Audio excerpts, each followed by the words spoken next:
Cette version de Belle Amie mélange classique et modernité. Bah oui, c'est effectivement une adaptation théâtrale enlevée du roman de Guy de Maupassant que propose Claudie Russo-Pelodi à son image de jeune metteuse en scène dont le travail est synonyme de rythme et qui fait ressortir l'intemporalité du texte. En faisant Belle Amie, je me contente pas d'adapter un classique littéraire. On dresse aussi le portrait d'un homme et d'une société qui, à travers les générations, se ressemblent, se répètent et présentent les mêmes vices. Je trouve ça très important de réadapter en fonction aussi de la société dans laquelle on vit aujourd'hui. Et alors Thierry, il faut aussi parler des femmes, des personnages féminins.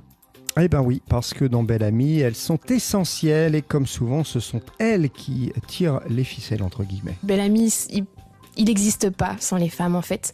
On a vraiment gardé les 5 héroïnes qui tournent autour de lui. Et c'est vrai que, en fait, à l'époque de 1880, on est quand même dans une société vraiment très patriarcale, où les femmes sont réduites au statut d'épouse, de femme, de mère et rien d'autre. Et je trouve que le pouvoir de ce roman-là, c'est que on peut mettre en lumière les femmes et ce pouvoir qu'elles ont d'œuvrer dans l'ombre. Voilà, cette très belle version de Belle Amie de Guy de Maupassant, c'est à voir actuellement au théâtre du Lucernaire à Paris.